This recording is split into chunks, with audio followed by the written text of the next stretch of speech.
Hello ladies and gentlemen, welcome back to another video. Some of you guys saw my last smithing video, and that was back in the fall of last year, and it got over I think 20 views. I'm not sure, I'd have to look again, but I know it's over 10. So I mean, like, probably 10 more than 10, but I'm not sure.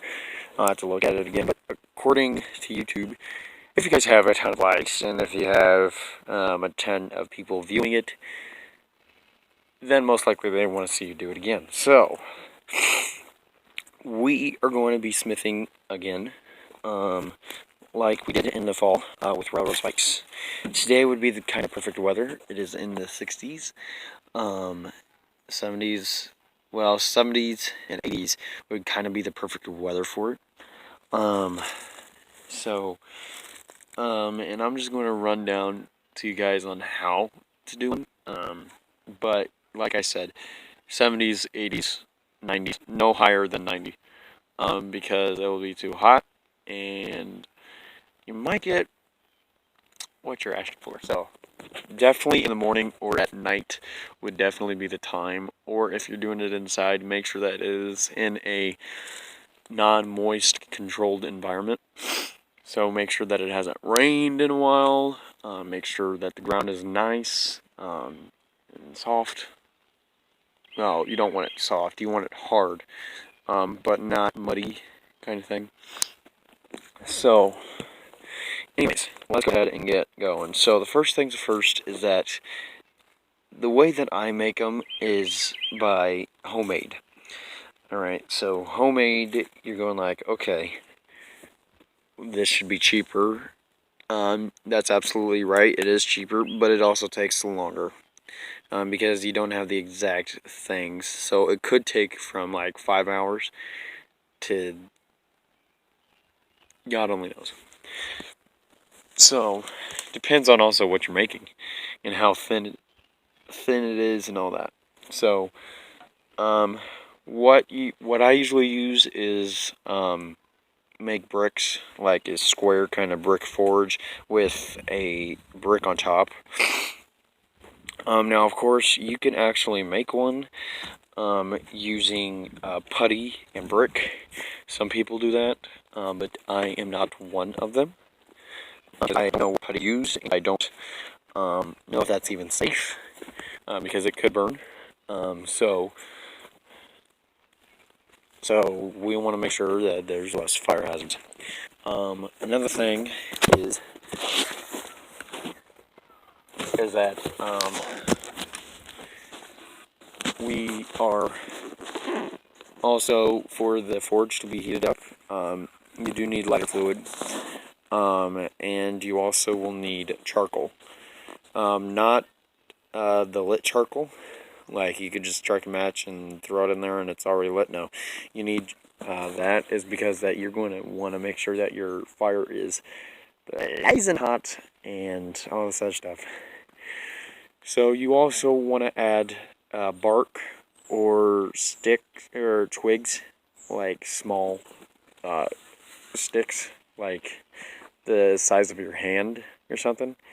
And you could use that to burn it, but make sure that it is not dry rotted. How do you know? Is if for bark, if it's very light and it's bendy, then that's how you know. Like, so, like, I know that bark right there is dry rotted, because it's laying on some things and it's very bendy.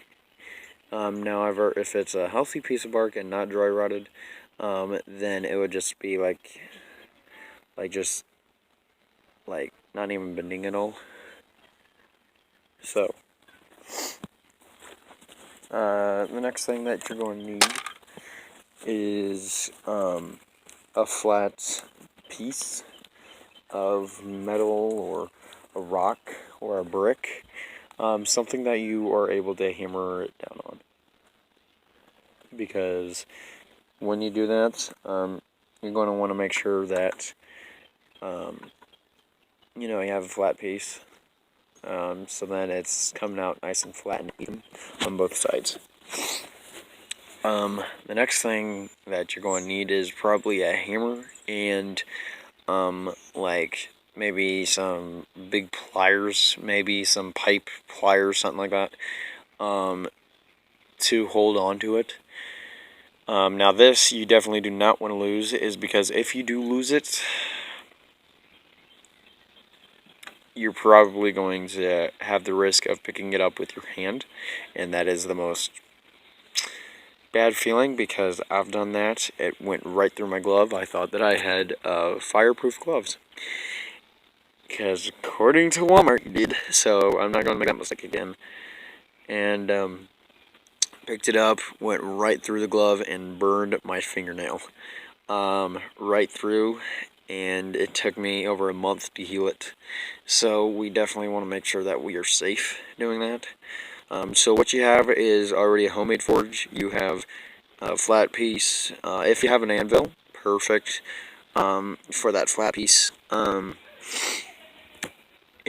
you definitely want to make sure that you have a hammer. It doesn't matter which hammer. And you want to make sure that you have a file or a piece of sandpaper with a sander or something. Now, of course, I use file. File would do great if you are starting off, like going like, okay, this is going to be homemade, I want to do great, all this other stuff. So yeah, I use a file, and then I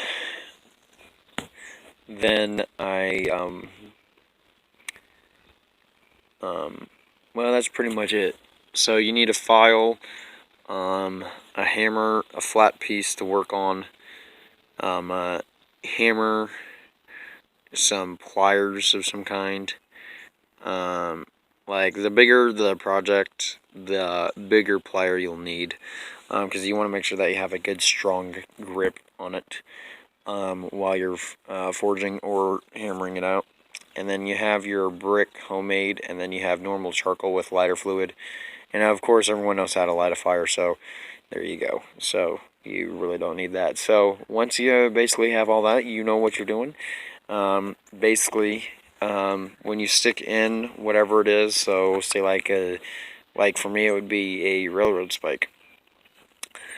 So what I would do is put it in there, make sure that it's like red hot, where if you hit it, it's like already hitting off, like dropping some of the shards off.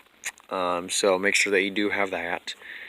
And then you can take it out, hammer it in, and if it gets cold, put it back in, and then wait for a little while. It does take a long time, guys. It does take a long time. But of course, the hotter it is, the better. So make sure that you do keep an eye on it. Oh, and you do need a fan. Not a battery-operated one from like Dollar General or Dollar Tree. You need an actual fan to keep air in there, because you definitely want to have like airflow. And you need a bucket of water. That's another thing. You need a bucket of water. Because you are going to need to cool it down every once in a while. And just in case if there is a fire, you do that. You do not want to use oil. People say to use oil. I'm not taking the risk, because oil is very flammable.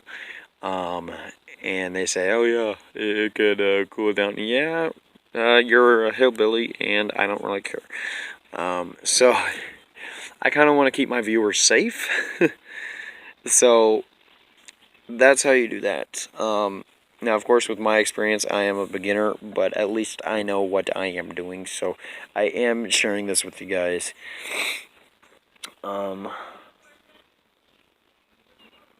So, like I said, if it is like a red hot, then yeah. Now, if it's a rusty piece, you probably need to sand it off, like wherever it's sanded, or wherever it's rusted, and then clean it off. That way, then you can see the temperature on how much it is, and then you can start hammering it in. So, yeah. But yeah, that's basically how you do an homemade anvil. Thanks for watching, guys.